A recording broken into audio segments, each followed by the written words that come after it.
Con crprensa.com conocemos la realidad, las historias que nos invitan a reflexionar. El poder de la prensa, la libertad de expresión. crprensa.com, llevándonos a la acción. Desde lo más profundo nos hacen despertar, cambiando las vidas con cada palabra escrita. La voz de la verdad nunca se va a callar. Con crprensa.com descubrimos la verdad sin temor. Con cada artículo y con cada reportaje, la verdad nos guía, nos da el valor.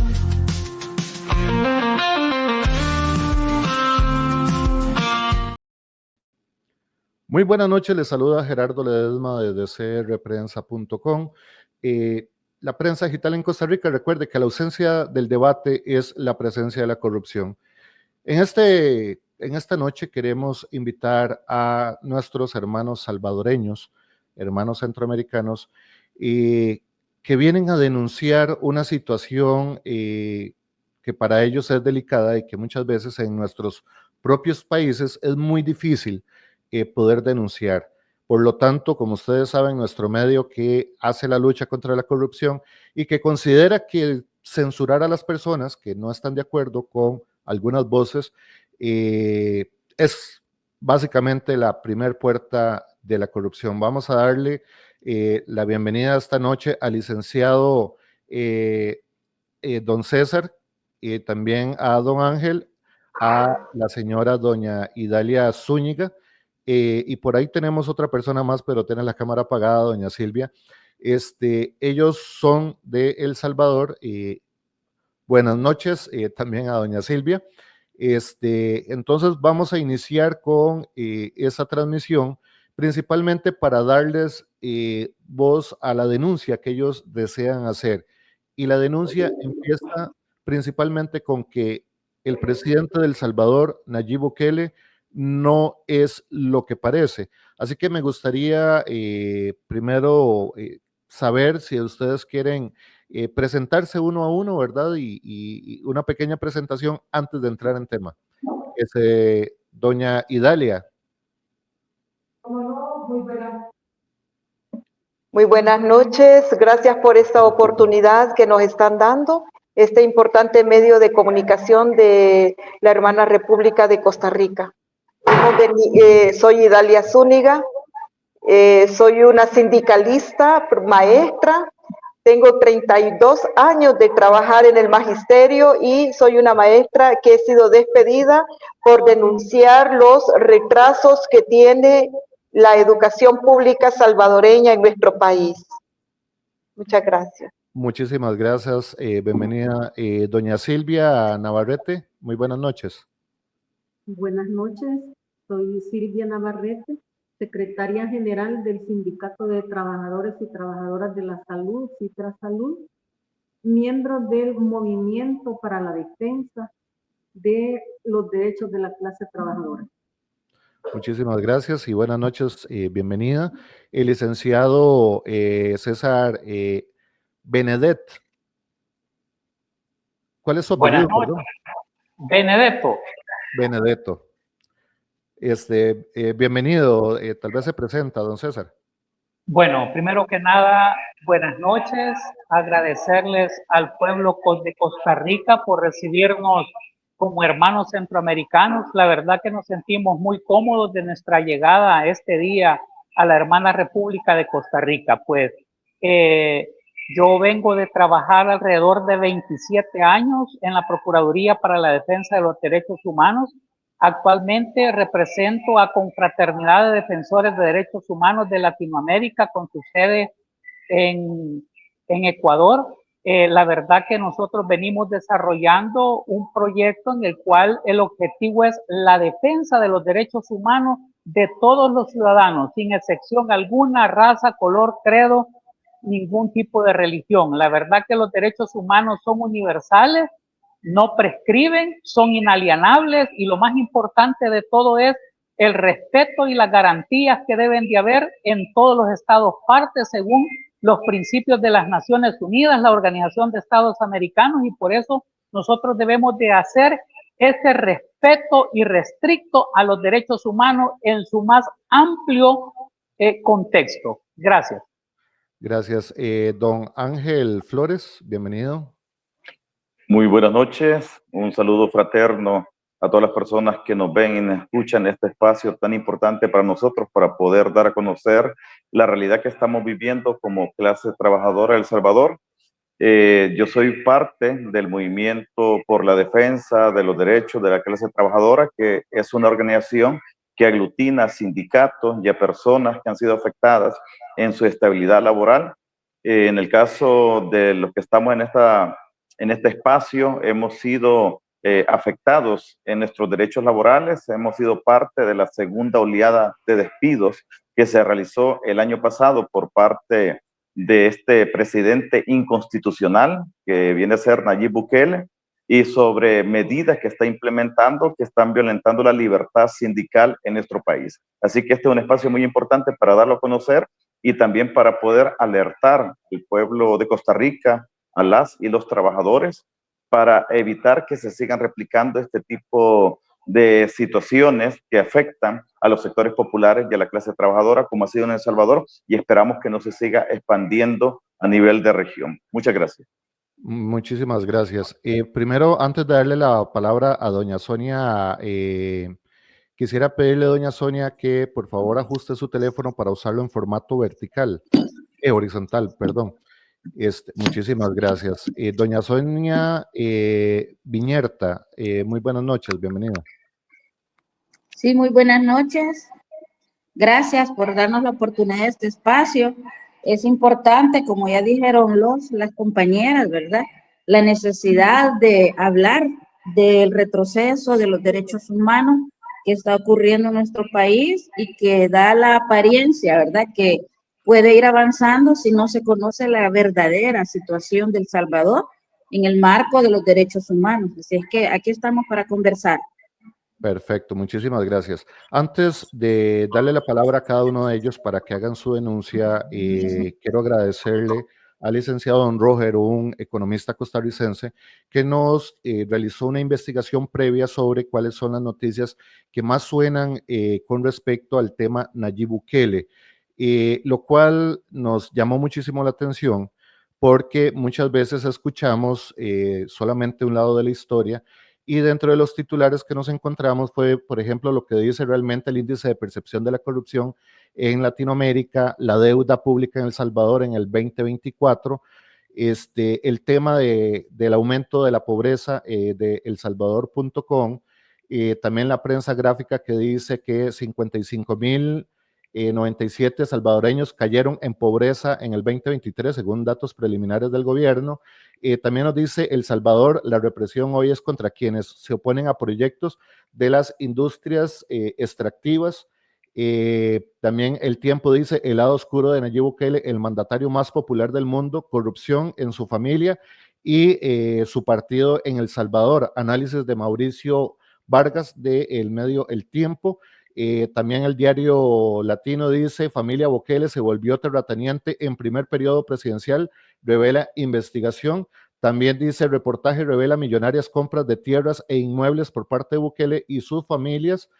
Otra que es Forbes también dice investigan por lavado de dinero, podría involucrar a Nayib Bukele, una investigación hacia Nayib Bukele. También El Faro, que obviamente aquí hay un tema de credibilidad, principalmente por quienes lo financian. Dice Fiscalía allana oficinas de fiscales que realizaron la investigación Catedral. También Nueva Sociedad dice corrupción en El Salvador, el doble juego de Bukele. Infobae también dice familiares de una víctima de las FARC busca cobrar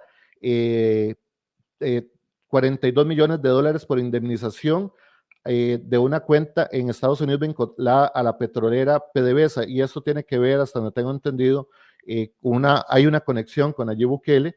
Y también Infobae dice, como una red de lavado de dinero del régimen de Nicolás Maduro ayudó a Nayib Bukele a llegar a la presidencia en El Salvador. Estos enlaces son públicos, pueden buscarlo. Entonces, si usted tiene una percepción diferente, es porque básicamente muchas veces, aunque sea un país hermano, no tenemos conocimiento de lo que realmente está pasando a lo interno de este país. Y por lo tanto, para todas las personas que se unen a esa transmisión, es importante que conozcan la ideología de nuestro medio digital. Nuestro medio digital no cree en la existencia de izquierdas y derechas, sino que el crimen organizado ha infiltrado todos los sectores de la sociedad y definitivamente puede aprovechar cualquier trinchera para hacer su negocio. Aclarado esto y que nuestra posición obviamente es apertura del debate, estamos contra la corrupción, me gustaría saber quién quisiera iniciar con su exposición. Muy bien. Si quieren, voy iniciando un poco haciendo unas conclusiones que hemos llegado como trabajadores, principalmente del sector público, pero también con otros sectores organizados en nuestro país que están en la defensa de los derechos humanos, derechos laborales, derechos de las mujeres, de la comunidad LGTBQ+, y también de los pueblos indígenas y de la naturaleza.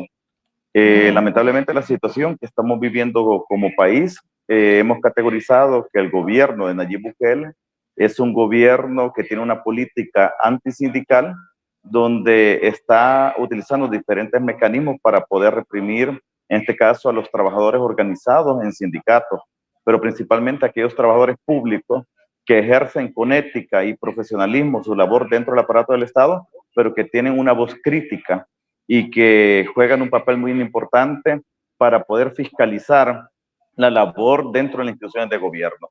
Es decir, en este caso, el reprimir a los sindicalistas organizados también es una forma de abrir la puerta hacia la corrupción, porque los sindicatos también permiten, a través de la presión y a través de la exigencia de transparencia a las entidades de gobierno, evitar que existan desviaciones de recursos del Estado hacia otros intereses que van ajenos de la población salvadoreña. Entonces vemos que el reprimir no solamente para poder callar las voces que en un momento pueden ser incómodas para este gobierno, sino también para poder facilitar actividades de corrupción dentro del aparato del Estado. Lamentablemente, en lo que va prácticamente a finales del año pasado, más de 3.800 prácticamente trabajadores y trabajadoras del aparato público han sido dados de baja a través de procesos de despidos ilegales y arbitrarios, como ha sido el caso de quienes estamos acá, de ser directivos sindicales, donde existen marcos normativos que protegen a todo aquel líder y lideresa sindical, donde a pesar de que pueda haber bajo la categoría o figura con que se nos ha dado nuestros despidos, ha sido a partir de la supresión de plaza. Inclusive hay quienes se nos despide, prácticamente se nos notifica en el mes de noviembre, cuando ni siquiera el Estado salvadoreño a través del Parlamento no había aprobado el presupuesto 2025, en el cual determina la supresión de plaza dentro del aparato del Estado para el ejercicio, en este caso presupuestario, para este año. Entonces, pero aún así, bajo ese término de supresión ilegal, porque no existía el respaldo jurídico para poder determinar dichas supresiones, entidades de gobierno lo realizaron. Pero sabemos que es un mecanismo de represión, persecución de los lideresas y líderes del ámbito sindical dentro del aparato público. Así que eso vendría a ser como la principal categoría que nosotros hacemos de que este gobierno tiene una política antisindical donde ha ido descabezando, desarticulando y afectando a sindicatos dentro del aparato del Estado. Con eso estaría dando inicio para que el resto de compañeras y compañeros puedan realizar sus aportes también. Perfecto. ¿Quién continuaría? Yo, Sonia. Sonia, doña Sonia. Sí, adelante. sí, la verdad es que el sindicalismo en el Estado, bueno, y no solo en el Estado, ¿verdad? Pero en el Estado me voy a referir, es un contrapeso no solo para los derechos de la clase trabajadora, sino también para el buen funcionamiento de la administración pública. Hemos enfrentado un problema bastante serio de que estos funcionarios y funcionarias que han llegado quieren administrar la cosa pública como su hacienda, como su finca, como su empresa.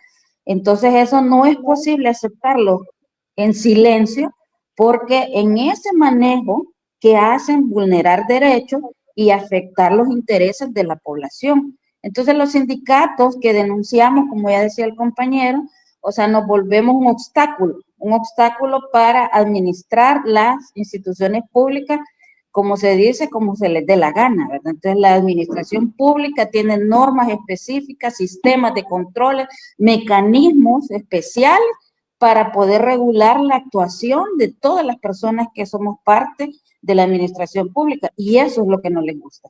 Entonces nosotros, como hemos sido un sindicalismo independiente, combativo, hemos señalado una serie de irregularidades, una serie de vulneraciones que no son del gusto de los y las titulares de estas instituciones. Entonces, en esa materia, digamos, nosotros hemos llegado a la conclusión de que existe un interés, una intención de desaparecer el sindicalismo del Estado. Y eso es preocupante, ¿por qué? Porque ¿quién va a controlar, quién va a poner si los funcionarios han llegado en este momento a solo agachar la cabeza?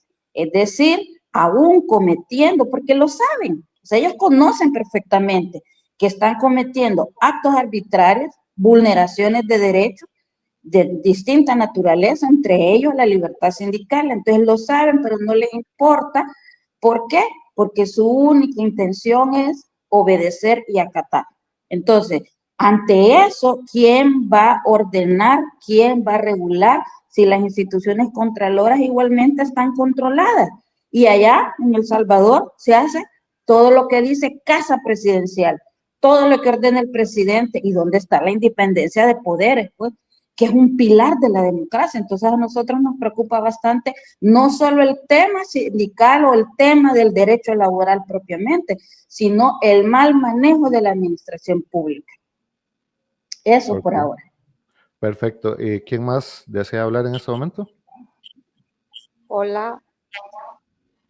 Bueno, quiero mencionar que el año pasado, en el mes de septiembre, fue presentada legislativa un presupuesto,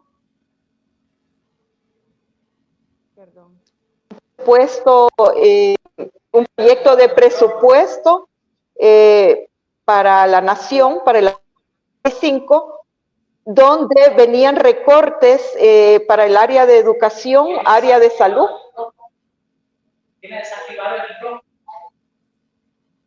Lo tengo abierto. No sé si se escucha. Es activo el micrófono. ¿Se escucha? Sí, se le escucha. Bueno, sí. El 30 de septiembre exactamente del año 2024 fue presentado en la Asamblea Legislativa de El Salvador el proyecto de presupuesto para la nación, donde venían recortes para las áreas de educación y de salud, que eran las más... Por lo tanto, comenzamos a organizarnos varios sindicatos, varios movimientos, y se conformó el Movimiento por la Defensa de la Clase Trabajadora, y una acción de calle que íbamos a realizar. Era la primera marcha blanca que se iba a realizar el 19 de octubre. Se le está pegando. Pasado fuimos llamados Adelante, es que parece que tienes un internet. Los representantes de los sindicatos magisteriales por el ministro de Educación. Y la sorpresa fue de que tuvimos una representación de Casa Presidencial a través de la comisionada presidencial, donde se nos estaba prácticamente manipulando y obligando a que se desmontara la marcha, la primera marcha blanca. En mi caso, como representante del Frente Magisterial Salvadoreño, no acepté tal manipulación, fui amenazada por la comisionada presidencial, me retiré de dicha reunión y el día siguiente, el sábado 19, asistimos a la marcha blanca. El día lunes me despiden, llegan a despedirme al centro escolar donde ya había sido destituida como directora. Ahí llegan a despedirme como maestra, una maestra que tiene 32 años de servicio, pero que también soy la secretaria del Frente Magisterial Salvadoreño. Esto es un acto de represalia que cometieron en contra de mi persona, y a raíz de ese despido, en esa semana despidieron a 12 maestros que están a nivel nacional, ¿verdad? Y comienzan los despidos en el área de educación hasta llegar al 23 de diciembre, donde tenemos casi aproximadamente los 4,000 despedidos del Estado, de varios sectores. Entonces, es bien grave lo que está pasando en términos de educación. El Frente Magisterial Salvadoreño, como miembro del Movimiento por la Defensa de la Clase Trabajadora, desde hace años venimos mencionando, y desde la entrada de Nayib Bukele hemos visto cómo la educación pública ha tenido graves retrocesos y se están violentando hoy por hoy los derechos de los niños y las niñas. Hasta el viernes ya teníamos reportados que hay 44 centros escolares por órdenes de Casa Presidencial, o sea, el presidente Nayib Bukele y el ministro de Educación. Y estos centros escolares, déjame decirte que están concentrados prácticamente en las zonas más pobres de nuestro país, en las zonas rurales, y por lo tanto el Frente Magisterial Salvadoreño define como un crimen en contra de la niñez salvadoreña el cierre de una escuela pública. El presidente Nayib Bukele, él mencionaba en las campañas, mencionaba que iba a reconstruir y que iba a entregar al pueblo salvadoreño 2 o 3 escuelas diariamente, que las iba a entregar reconstruidas, embellecidas, pero lejos de eso, de que no ha construido desde cero ninguna escuela. Sí ha reparado algunas que no llegan ni siquiera a 30.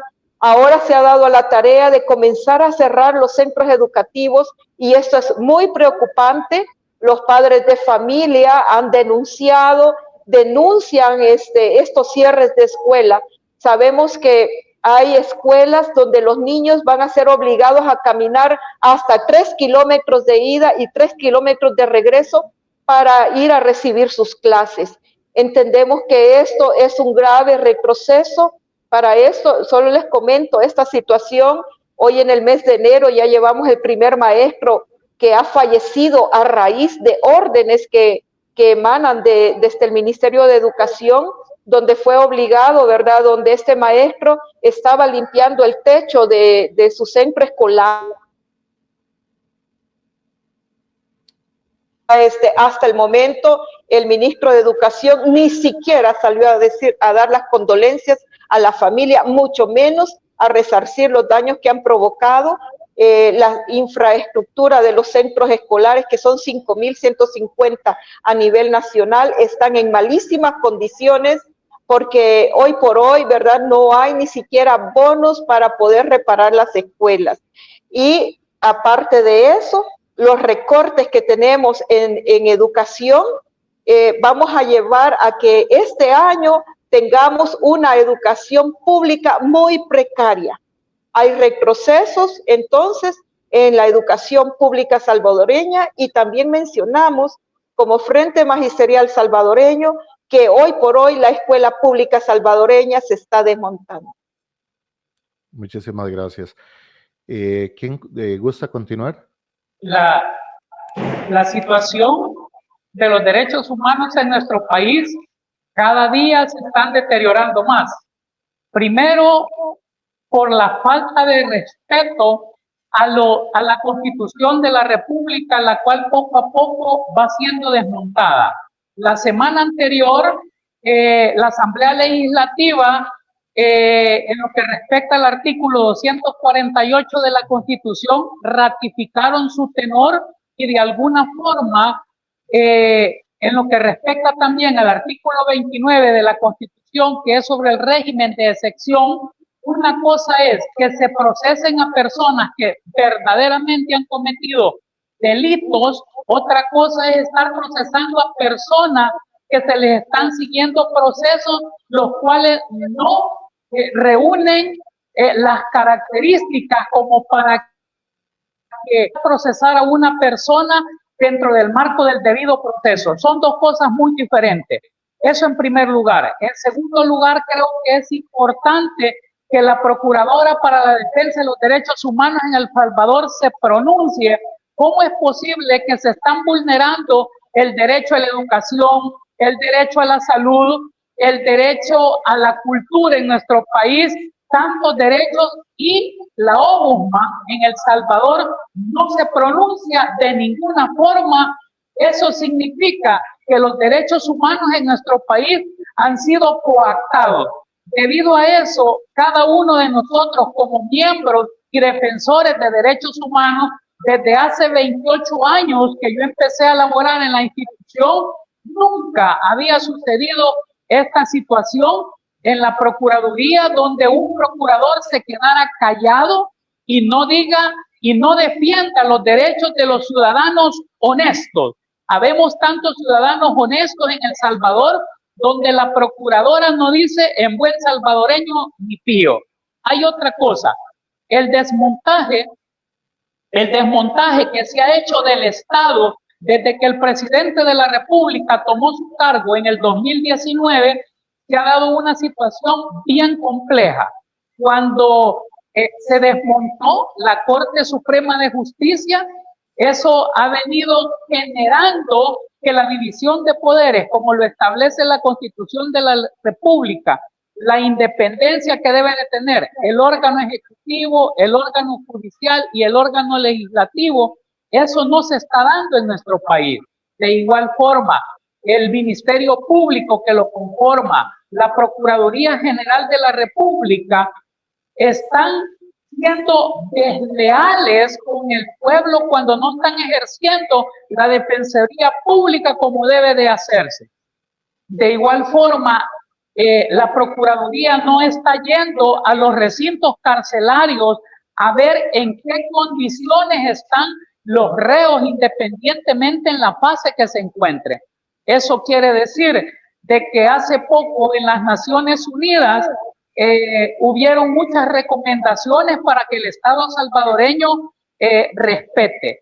Desgraciadamente, los funcionarios como que no conocen la Carta de las Naciones Unidas, como que no conocen la Carta de la Organización de Estados Americanos, como que desconocen la Declaración de Derechos Humanos. O sea, no podemos hablar que defendemos derechos de personas cuando estamos vulnerando lo que son los tratados internacionales, las leyes secundarias en cada país. Yo creo de que hay que hacer una retrospectiva de lo que pasó en los años 70 en nuestro país. Ese fue el problema que causó más de 100,000 personas, que nos llevó a una guerra civil fratricida, que al final nosotros, estas nuevas generaciones, debemos de estar muy claros que desmontar la educación como se está haciendo en nuestro país, el desmontaje de la cultura, donde en nuestro país lo único que se está viendo son luces LED, se desmontó lo que fue en el Ministerio de Cultura, el Centro Nacional de Arte, donde se hacía la formación de aquellos educadores, y lastimosamente se hizo el desmontaje. Me quedo acá para que los compañeros pues sigan participando, y gracias por el espacio. Con un placer. Sí, realmente para los trabajadores organizados en El Salvador es una gran preocupación ver cómo se ha ido deteriorando todo el servicio público, especialmente en el caso de educación, en el caso de salud.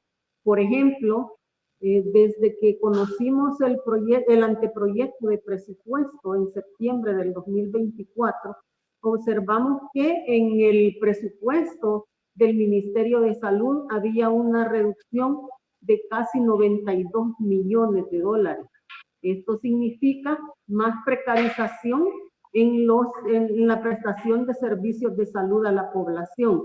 Aparte de eso, también la supresión de plazas que precisamente venía reflejada en este presupuesto, y que eso también sirvió de pretexto para que en las diferentes dependencias del Ministerio de Salud se comenzara a despedir trabajadores únicamente por participar en actividades que realizamos como organizaciones sindicales en defensa de nuestros intereses como trabajadores de salud, ya que en este presupuesto igual se estaban suprimiendo los escalafones de salud, de educación, los contratos colectivos de las diferentes instituciones de gobierno y una serie de prestaciones que afectan a los trabajadores y trabajadoras. Y la otra situación es que no únicamente se afecta a los trabajadores y a las trabajadoras, sino a la población en general. De salud, y al suprimir plazas, esto significa menos personal, menos insumos médicos, menos medicamentos para los usuarios de nuestro sistema público de salud. Igual. Ok, ahí se le está pegando un poquito, doña Silvia. Hemos defendido los trabajadores organizados junto a la población en general el riesgo de que este sea privatizado al no poder cubrir la demanda de la población debido a los recortes en el presupuesto. Asimismo, ha habido una fuga de especialistas en los diferentes hospitales de la red de salud pública debido a que los salarios han quedado congelados, pues desde el momento en que se suprime la ley del escalafón o que se le pone un techo a esta ley, todos los especialistas, los médicos especialistas ya no pueden aspirar a tener un salario justo dentro de estas instituciones. Además de eso, el acoso laboral constante, las violaciones a los derechos de los trabajadores, como por ejemplo negar los permisos para que los trabajadores asistan a sus citas médicas. ¿Cómo es posible que el Ministerio de Salud Pública le esté negando el derecho a la salud a los trabajadores y trabajadoras? Igualmente, la violación a la jornada laboral establecida, que es de 8 horas, en donde los trabajadores se han visto obligados a realizar labores por turnos de 12 horas, 24 y hasta 72 horas continuas, lo cual pues va en contra de la salud de los trabajadores, pone en riesgo también a la población debido al cansancio y a la sobrecarga laboral que tiene el personal. Y además de eso, pues es en contra de las leyes vigentes en nuestro país. Así existe también hacia los trabajadores un gran acoso laboral en donde un trabajador puede ser despedido únicamente por una llamada anónima, en donde el paciente se queje, por ejemplo, de una cita demasiado tardía, por ejemplo, a los 6 meses o a los 12 meses, lo cual no es responsabilidad de los trabajadores, sino son fallas del sistema que hemos venido señalando y que estas se agudizan más a partir de la supresión de las plazas, a partir de la reducción en el presupuesto, lo cual para nosotros es inexplicable cómo el señor presidente Nayib Bukele ha andado ofreciendo plazas de salud a nivel internacional cuando lo que está haciendo es despidiendo a los trabajadores con el pretexto de que se están suprimiendo las plazas para ahorrar recursos. Entonces, realmente es una situación que tiene una doble cara, porque por una parte se recorta personal con el pretexto de ahorrar recursos, pero por otra parte se andan ofreciendo plazas a nivel internacional con salarios mayores a los que los trabajadores de salud en El Salvador están recibiendo por una jornada laboral extenuante.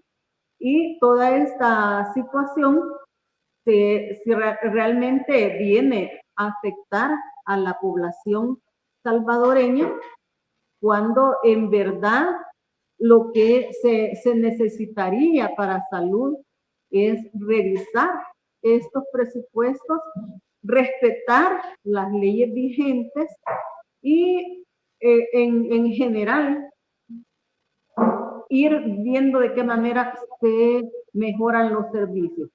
Sí, es cierto que en muchos lugares, en los hospitales, en unidades de salud, se ha dado mantenimiento a las infraestructuras, pero de nada sirve un edificio bonito, un edificio nuevo, una zona remodelada en un hospital, si no hay medicamentos, si no hay insumos, si la cita a los pacientes se les va a dar a los 6 meses o a 1 año, cuando las necesidades en salud de la población deberían de estar en primer lugar. Nosotros hemos observado que en este presupuesto para el presente año se han reducido grandes cantidades de dinero, sobre todo en las áreas sociales, pero se fortalece, por ejemplo, la Fuerza Armada, el presupuesto de Casa Presidencial para publicidad, y se sacrifica la vida de la población para poder financiar programas que realmente no son de carácter urgente y muchos, pues yo me atrevería a decir que no son ni necesarios. En realidad, lo que vivimos los salvadoreños no es lo que se publicita en redes sociales, en los medios de comunicación, en las giras de Casa Presidencial, en los diferentes países, por lo que sí creemos necesario que la población, creemos necesario que internacionalmente se conozca cuál es la verdadera realidad, la verdadera situación en nuestro país. No es realmente lo que se publicita, sino es una realidad totalmente diferente a la que se ha hecho creer a través de tanta publicidad. Perfecto, muchísimas gracias. Me gustaría acotar algunos puntos, porque acabo de leer ahí que doña Sonia, nada más acomode la cámara. Y algo muy importante, ahorita es algo muy importante, es que si su comentario va respecto a los comentarios de las redes sociales, dado de que existen grupos de troles y ya lo reconocemos, yo les recomendaría no reaccionar a los grupos de troles que hay tanto en Costa Rica como en Ucrania, como en El Salvador, como en cualquier país de Centroamérica. Me gustaría que nos concentráramos en la alerta principalmente, ¿verdad? Porque si no, vamos a gastar tiempo en algo que realmente no va de acuerdo a la denuncia que ustedes buscan realizar. Dentro de lo que ustedes nos comparten, doña Sonia, perdón, ¿querías decir algo que no fuera responder a las redes sociales? No. Okay, entonces, no. te agradezco mucho. Ahora vamos a tener un tiempito para eso, porque sí me gustaría hacer un poquito dinámica la entrevista para que la gente pueda entender, porque muchas veces son tanta la información que queremos denunciar que para la gente es simplemente imposible poder entender la denuncia. Ustedes han presentado también o me han compartido información de este documento sobre informe de situación de defensoras y defensores de derechos humanos en El Salvador. Es un documento que ya está publicado en nuestro sitio web crprensa.com y tiene el contenido de todo lo que está sucediendo en este momento en El Salvador. Es así, ustedes. ¿De qué se trata este informe? Tal vez alguien me pueda explicar. Muy bien. Quisiera acotar que ustedes dicen la ausencia de debate es Ajá. presencia de corrupción. Y en Correcto. efecto, en El Salvador no se puede debatir. Los defensores y defensoras de derechos humanos, como lo dice el informe, estamos en una situación de alta vulnerabilidad porque somos un grupo de personas que hemos decidido debatir, alzar la voz y decir lo que está pasando. Entonces, el informe recoge, ¿verdad?, una serie de aspectos bastante dramáticos de la situación en cuanto a la criminalización, en cuanto al despojo de tierra, en cuanto al régimen de excepción, en cuanto a la situación que se utiliza, el control de las pandillas también se utiliza para reprimir a las personas que no tienen nada que ver, como incluso, ¿verdad?, compañeros y compañeras defensoras de derechos han sido privadas de libertad, y la situación de las mujeres que somos defensoras de derechos es bastante compleja. Entonces, hemos tratado de reflejar, se puede decir hasta de una forma resumida, ¿verdad? Porque la problemática es bastante grande. Entonces, hemos tratado de reflejar desde nuestra experiencia, conocimiento y análisis, porque lo estamos viviendo también en carne propia, ¿verdad? Que esa situación de defensa de derechos es un retroceso, y es un retroceso y conlleva, ¿verdad?, a la pérdida de la libertad de expresión, a la pérdida de digamos, las situaciones de denuncia, porque las instituciones públicas están cooptadas y las denuncias no avanzan o no se toman.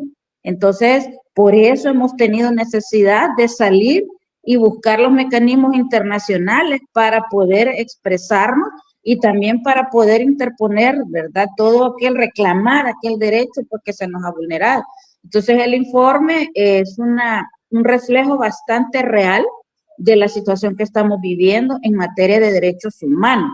Por eso decía yo que el debate ausente en El Salvador realmente pasa por una prohibición, por supuesto no escrita, ¿verdad?, pero son prohibiciones que los trabajadores y las trabajadoras que alzan la voz van a ser o despedidos o van a ser criminalizados y se les puede aplicar el régimen.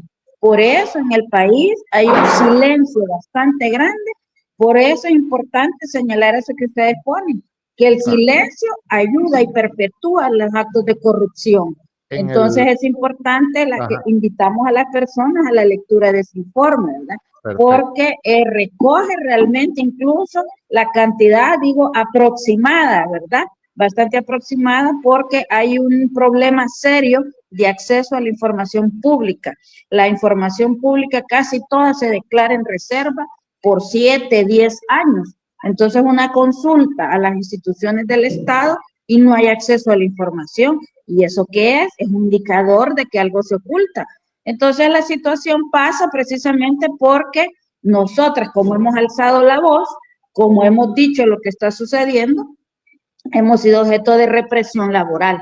Entonces, es importante que se sepa, ¿verdad?, para todo el pueblo costarricense, que cuando no se permite el debate, cuando no se permite la expresión, es un sentido, un indicador de que no se están manejando bien, ¿verdad?, en este caso, las cosas del Estado, la cosa pública. Entonces, los defensores y defensoras de derechos humanos somos un obstáculo, ¿verdad?, para el gobierno, porque somos quienes señalamos, quienes reclamamos los derechos.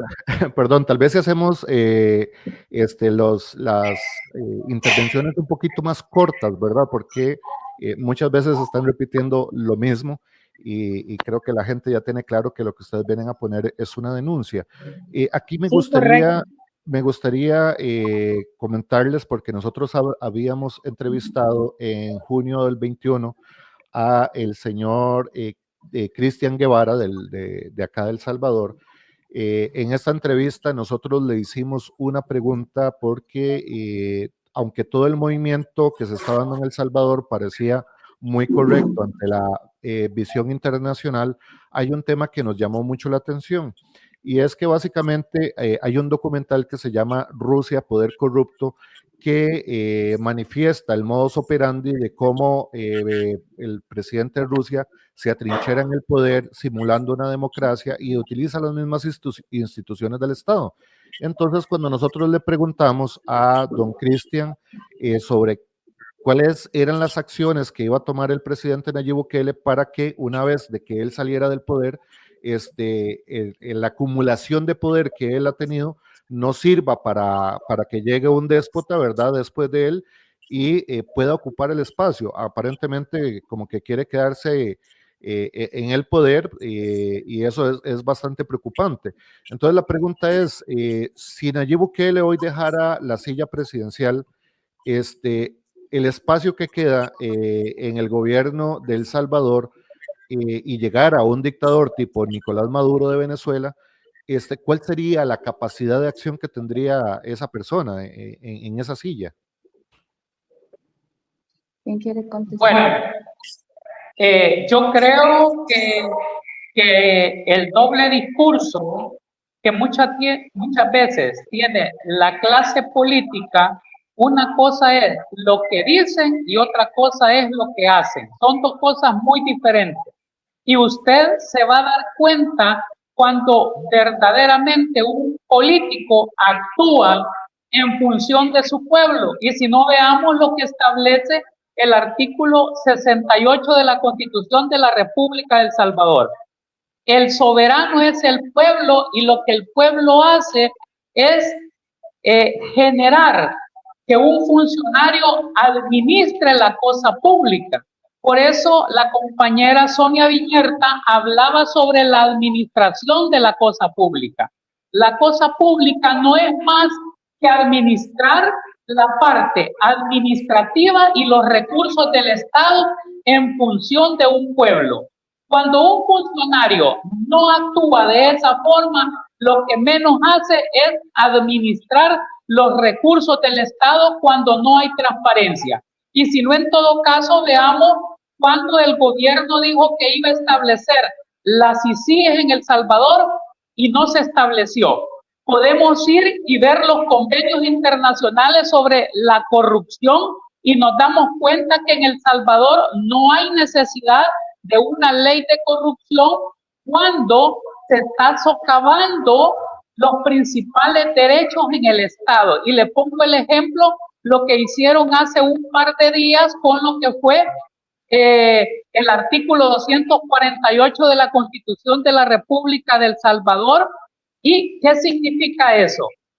Si se irrespeta las leyes pétreas en un país, eso significa que los políticos van a hacer lo que quieran con la Constitución de la República de su país. Porque a esta fecha el Instituto de Información Pública tiene dentro de sus reformas que hasta dentro de 7 o 10 años se puede dar esa información pública? O sea, el pueblo tiene el derecho de exigir en base al artículo 68 de la Constitución, tiene derecho a exigir en base a la ley de la Fiscalía General de la República, en su artículo 2, existe una unidad que significa la UFI, que es quienes investigan cómo se manejan los fondos nacionales e internacionales, pero también lo que sucede es esto. Muchas veces los organismos internacionales, y lo digo con el mayor respeto que se merecen, se prestan a este tipo de cosas. Entonces nosotros lo que tenemos que hacer es hacer los señalamientos apegados a las leyes. Y lo único que nosotros decimos es que respetemos, ¿verdad? Así como lo establece la Carta de las Naciones Unidas, respetemos el derecho de los pueblos, respetemos lo que establece, por ejemplo, que el soberano es quien al final él representa o no un Estado. En el caso de El Salvador, en las elecciones, el Tribunal Supremo Electoral, cuando se dieron las elecciones, pasó algo que ya todos lo veníamos venir, como fue que a la hora de subir la información para que llegara el conteo de votos del presidente, él mismo decía de que iba a ser de 1.800.000. Mire, parecía que era una bolita de cristal que él tenía que hacer todo con los votos. Cuando dijo que iba a obtener 60 diputados en la Asamblea Legislativa, pero ¿qué sucedió? 2 diputados del PCN, el señor Salvador Cardosa y Serafín Orante, ellos al ver que iban a perder su curul, se pronunciaron en el conteo. Por eso fue que no les quitaron los curules. De igual forma, Claudia Ortiz, que es de Vamos, hizo lo mismo. Entonces, aquí es cuando se coartan las instituciones del Estado, donde uno está claro cómo se está jugando la política doméstica en El Salvador. Yo estoy bien claro de que muchas veces los organismos, por ejemplo, la Organización de Estados Americanos estuvo en los conteos, hizo un señalamiento. Yo los invito a que lean el informe que la OEA hizo de las elecciones de El Salvador y hace los señalamientos. Yo los invito a que lean el informe de UNO que hizo hace poco también en las Naciones Unidas y se van a dar cuenta de las recomendaciones que le hace a El Salvador sobre el Estado de Derecho que se están incumpliendo. Lo que sucede muchas veces es que tenemos oídos sordos y la conversación que muchas veces se hace, parece que el señalamiento de las personas quedan nada más ahí. Pero al final yo creo de que nosotros, como representantes de los diferentes institutos y organismos, como sindicatos que representamos, tenemos que hacer escuchar nuestra voz en representación de nuestro pueblo salvadoreño. Gracias. Licenciado, tal vez ahorita voy a jugar un poquito, como dicen, de abogado del diablo, ¿verdad? Porque a veces, obviamente, aquí tenemos un lado que está denunciando, yo no soy juez de la República y tampoco tengo nada que ver con El Salvador, pero muchas veces el analizar desde un punto externo las posibles consecuencias o cómo se pudo generar estas consecuencias es importante porque también otros países pues pueden identificar lo que está sucediendo ahorita en El Salvador.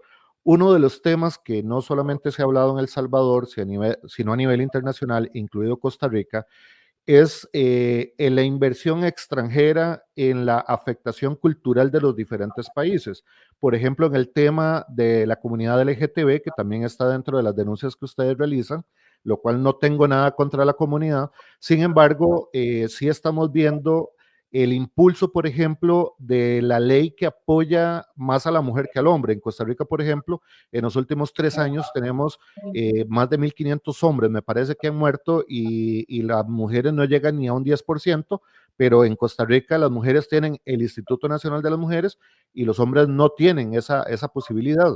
Entonces, sí es importante analizar si ha existido un abuso por parte de los grupos, sindicatos, y otras agrupaciones que tienen financiamiento. Por ejemplo, por ahí se hablaba del medio El Faro, que precisamente se hablaba de que su financiamiento es de los grupos de Soros, y sabemos que obviamente quien pone la música es el que paga la fiesta, pone la música, y por eso precisamente es que la credibilidad por ahí va, porque precisamente Soros, a través de la Organización Mundial de la Salud y su alianza con mega empresarios, han creado agendas que básicamente están limitando los derechos de los ciudadanos. Entonces, también, ¿qué parte de los sindicatos también tiene relaciones con esas organizaciones internacionales que están violentando el libre derecho de autodefinición de los pueblos, ¿verdad? Y no sé en El Salvador, pero en Costa Rica sí hay mucha influencia de estas organizaciones internacionales que básicamente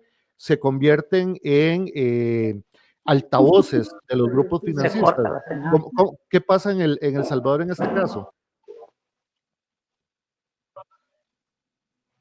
No sé qué me queda responder. Voy a tratar de responder porque al final se fue cortando y casi no se comprendió todo su planteamiento. Pero quiero decir alrededor de eso 2 o 3 cosas. Ajá. Uno, se hizo en el mundo un estudio y un análisis y se llegó a comprender que aunque existen leyes internacionales y nacionales de cada país, la norma no le daba la misma protección a las mujeres que a los hombres, producto de sociedades machistas o como se les suele llamar sociedades patriarcales. Entonces nace el derecho antidiscriminatorio, nace el derecho, ¿verdad?, digamos, leyes específicas para los grupos en condición de vulnerabilidad. Entonces el problema, aunque mueren más hombres, no significa que la muerte de las mujeres sea más importante que la muerte de los hombres, sino que se ha constatado las razones por las cuales se asesina a las mujeres. Los hombres son asesinados por hombres, mayoritariamente, y las mujeres son asesinadas no por mujeres, sino que la alta tasa, ¿verdad?, de asesinatos de las mujeres que proviene de hombres. Y no es que estemos culpando a los hombres individualmente, ¿verdad? Hay una responsabilidad legal, por Doña supuesto, Sonia, sino que hay todo un sistema disculpe, que genera eso. disculpe que le Y interrumpa, entonces pero las leyes específicas son producto de los estándares internacionales. Nosotras Doña no Sonia, consideramos que sea como un abuso o sea un exceso, sino ok, simplemente son realidades socioculturales, sociopolíticas. vamos a silenciar un poquitito a doña Sonia porque me está ignorando la pregunta, y la pregunta es la inversión extranjera en la afectación en el país. Hay inversión extranjera que está tratando de manipular a través de la economía desde la inversión desde el extranjero, la conducta, el impulso de ideologías en el país. La conducta, perdón, que se está cortando.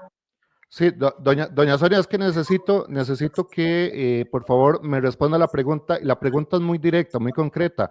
¿Existe inversión extranjera tratando de modificar la cultura y afectar el libre derecho que tienen los ciudadanos de autodefinirse a través de ideologías? Porque eso que usted me está diciendo es un argumento que se esgrime en toda América Latina, pero realmente se necesita luchar por los valores de la familia, se necesita luchar por algo integral que incluya a todos por igual como seres humanos, pero el tema es que vienen ideologías y se están utilizando organizaciones, ¿verdad?, y sindicatos para impulsar estas ideologías a través de inversiones como del Grupo Soros.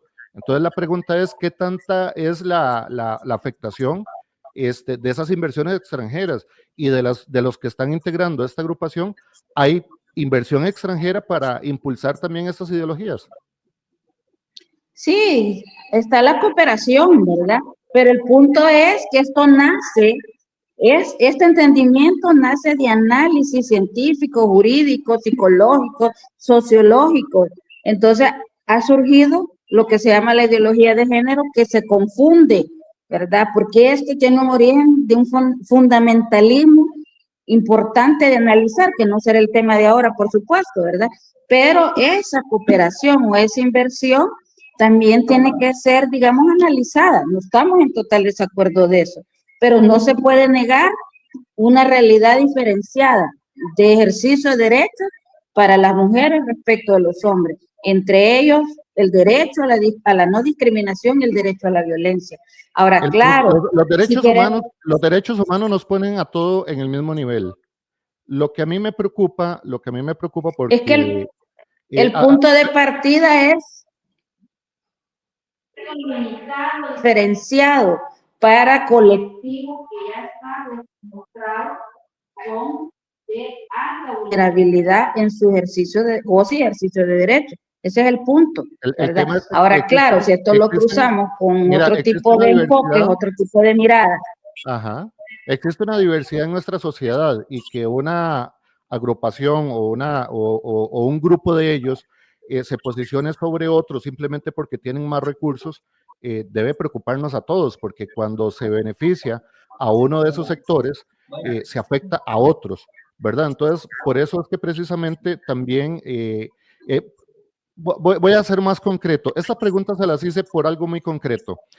Y es que la ciudadanía, no solamente en su país, sino también en Costa Rica, también se va cansando de los abusos que están generando ciertos grupos. Y aunque hay gente muy buena y que tiene mucho interés con muy buenas intenciones, hay personas detrás de ellos que simplemente están abusando y que están violentando la parte cultural de cada país y esos derechos que tenemos como ciudadanos de ser todos tratados igual, y que yo, porque por ejemplo yo sea neurodivergente, no vaya a tener el mismo derecho que otra persona porque simplemente tiene mayor inversión. Esas son injusticias que se crean a través de la victimización y eso está muy mal, es indecente.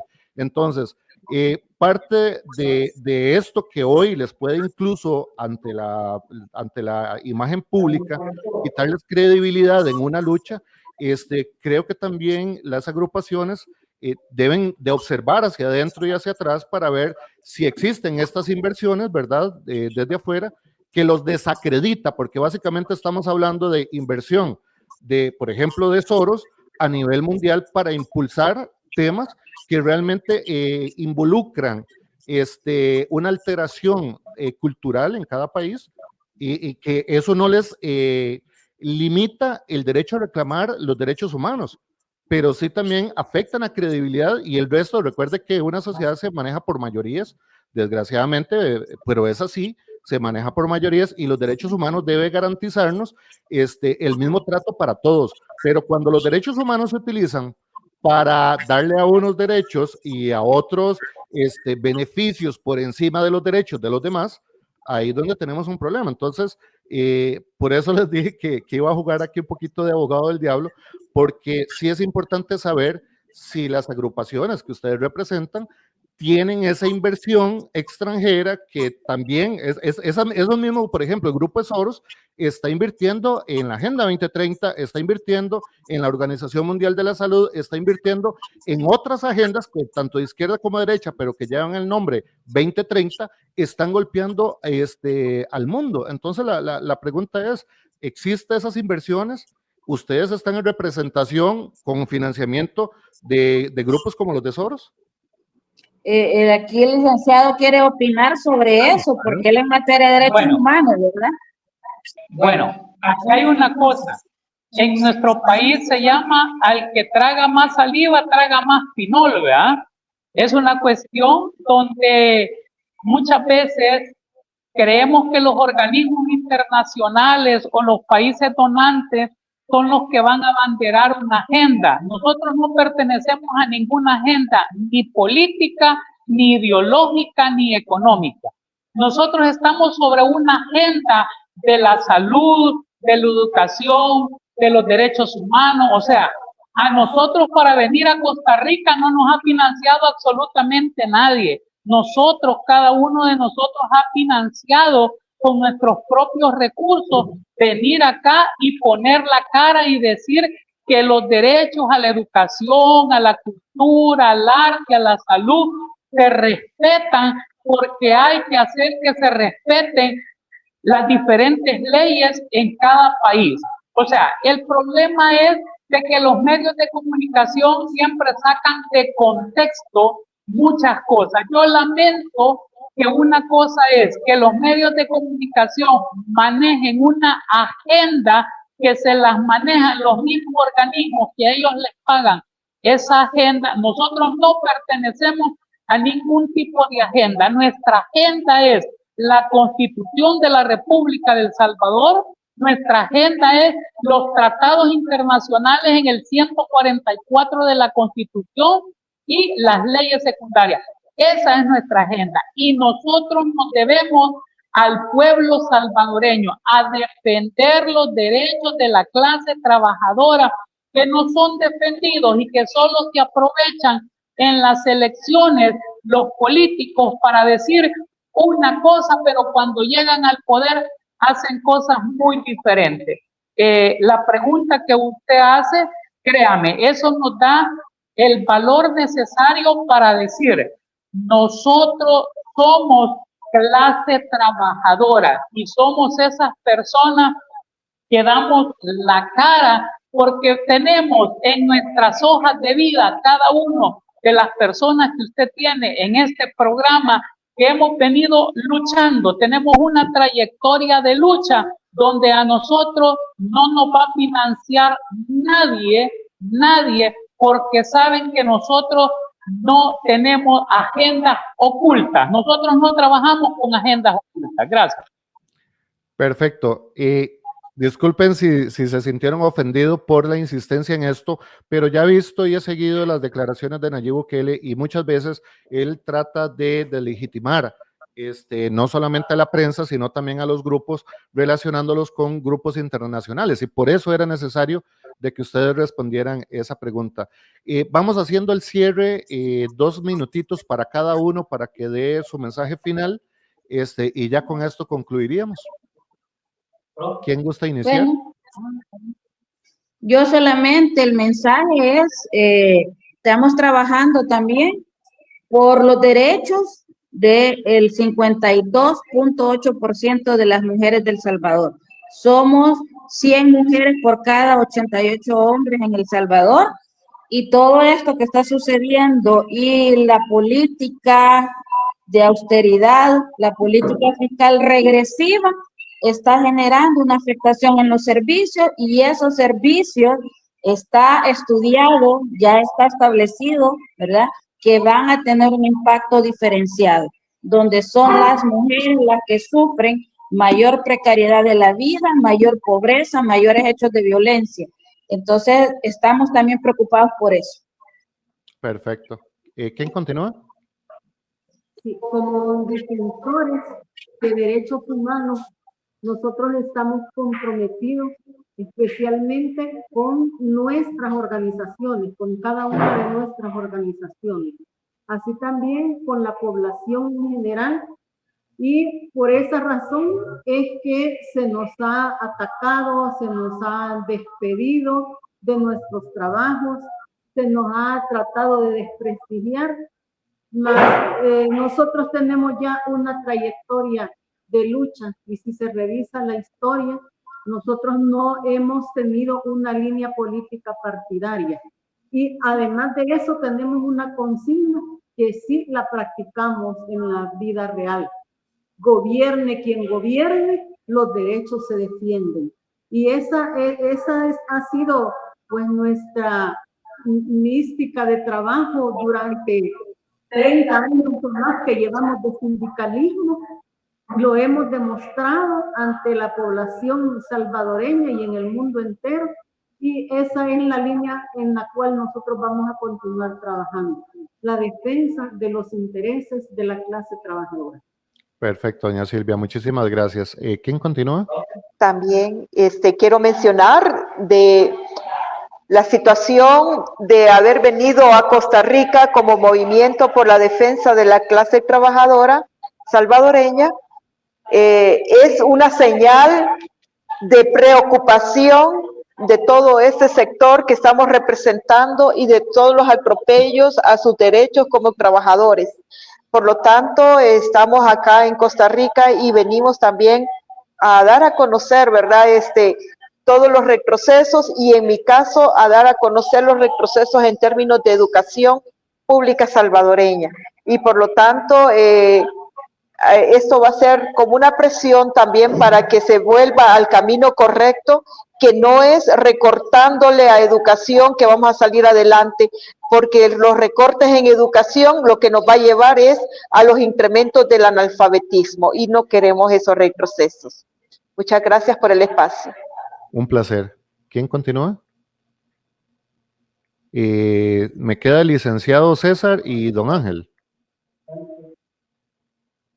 Bueno, solo me resta darle las gracias por este espacio, y lo más importante, si hay algo por lo que yo siempre he admirado a esta nación, es por su educación, la cual retomo en su momento. Una diputada dijo de que Costa Rica tenía 70 años adelante sobre la educación del Salvador. Yo creo que es importante que Costa Rica haga los análisis previos en base a información, a datos, y que saquen ustedes sus conclusiones. Nosotros no venimos a tomar injerencia política en ningún momento. Cada uno de los compañeros ha hecho sus análisis en base de manera técnica, y yo creo que cada uno, dentro del profesionalismo que cada uno de los compañeros tiene, ha hecho sus señalamientos, sus acotamientos en base a la situación real que pasa en El Salvador. Nosotros hemos invitado a los diferentes medios de comunicación El Salvador a debates a los funcionarios públicos y no tienen el valor de dar la cara a los debates públicos. A mí me gustaría que en su momento, así como lo ha hecho usted, nos invitara a cualquiera de los compañeros y que estuvieran en esos debates públicos, diputados, ministros, viceministros de autónomas de El Salvador, y que discutamos los temas de país que nos interesan a todos los salvadoreños. Muchas gracias por el espacio. Que Dios bendiga a esta tierra. Amén. Don Ángel. Concluir con los 4 aspectos que consideramos como trabajadores y a partir de la experiencia que se ha dado en El Salvador. Y es que en El Salvador actualmente enfrentamos la violación sistemática de los derechos humanos desde el aparato del Estado. Además de eso, sufrimos la criminalización, persecución, encarcelamiento e inclusive hasta muerte dentro de los centros penitenciarios de compañeros y compañeras que son defensoras de derechos laborales, de derechos humanos, derechos de naturaleza y de los derechos de las mujeres, como también de la comunidad LGTBIQ+. Y además de eso, prácticamente en nuestro país se han ido cerrando los espacios democráticos. A partir del cierre de los espacios democráticos, nos hemos visto en la obligación de alzar nuestra voz a través de instancias internacionales y es la razón por la cual nos encontramos aquí en Costa Rica para poder tocar los mecanismos de la OIT, así como otras instancias de las Naciones Unidas relacionadas con los diferentes marcos normativos en materia de derechos. En ese sentido, agradecemos que nos hayan dado la oportunidad del poder expresarnos acá, porque en El Salvador, además de esto, enfrentamos un cerco mediático que lamentablemente imposibilita el dar a conocer lo que está ocurriendo realmente en nuestro país. Como ya expresaron nuestros compañeros y compañeras dentro de este espacio, nosotros somos defensoras y defensoras de derechos humanos, de derechos laborales, y que prácticamente vamos en función de los intereses de nuestro sector. Y en este caso es importante que la población de Costa Rica, así como de otras regiones de nuestro continente como tal, donde existe una difusión de una imagen totalmente ajena de lo que está ocurriendo en El Salvador, se pueda tener esta claridad de lo que realmente está ocurriendo. ¿Por qué? Porque lamentablemente estas prácticas violatorias de derechos se están expandiendo y están generando retroceso en las conquistas en materia de derechos humanos. Hay que solamente mencionar eso, agradecer nuevamente por este espacio y que sigan pendientes, prácticamente informándose a través de espacios críticos y alternativos que permitan conocer la realidad que están viviendo nuestros países en tema de derechos humanos y que podamos tener una posición crítica y no de rebaño, que vaya encaminado muchas veces a lo que se difunde a través de redes y a través de los medios que controlan los grupos de poder, tanto políticos como económicos. Muchas gracias. No me faltó ninguno, ¿verdad? Ok. Muchísimas gracias a todos quienes siguieron esa transmisión, a doña Idalia, a doña Silvia, a doña Sonia, al licenciado don César y a don Ángel por darnos la oportunidad de compartir este espacio, y cuenten con este espacio también para cuando lo requieran, ser prensa precisamente lucha en esta línea contra la corrupción. El mensaje que siempre trato de hacer una reflexión final en todas mis programas y entrevistas, y es que entendamos de que en la calle hay gente buena y hay gente mala, pero no tenemos forma de identificar quiénes son los buenos y quiénes son los malos, y que básicamente quien es el malo tiene varias acciones. Una es, cuando no tiene el control, usar la fuerza; cuando no puede hablar, censura; y cuando no se le puede cuestionar es porque ya lo descubrieron. Entonces, Edmundo González, presidente electo de Venezuela, una de las cosas que dijo acá es que los dictadores, cuando ya ven que se está debilitando, lo que usan es la fuerza. La incapacidad de muchos políticos para ofrecer el deber de transparencia y anticorrupción y responder a las solicitudes de la ciudadanía lo convierte automáticamente en un dictador, porque utiliza el mismo sistema en contra de los mismos ciudadanos. y básicamente utiliza estrategias de mercadeo para manipular la opinión pública. ¿Cómo podemos identificar cuáles son estas prácticas? Les recomiendo buscar en YouTube Rusia, poder corrupto, que básicamente se explica el tema del mecanismo que a través de Rusia se ha venido impulsando en diferentes países de América Latina, incluido Nicaragua y Venezuela. Entonces, si conocemos el modus operandi, podemos reconocer cuando un gobierno tiene actitudes. Con esto no estoy diciendo que El Salvador o que Nayib Bukele sea un dictador, pero me parece que sí hay muchos cuestionamientos y me parece que el pueblo de El Salvador le está pidiendo a su representante, al comandante jefe de su propio ejército, le está pidiendo que le pongan atención y que abra el debate.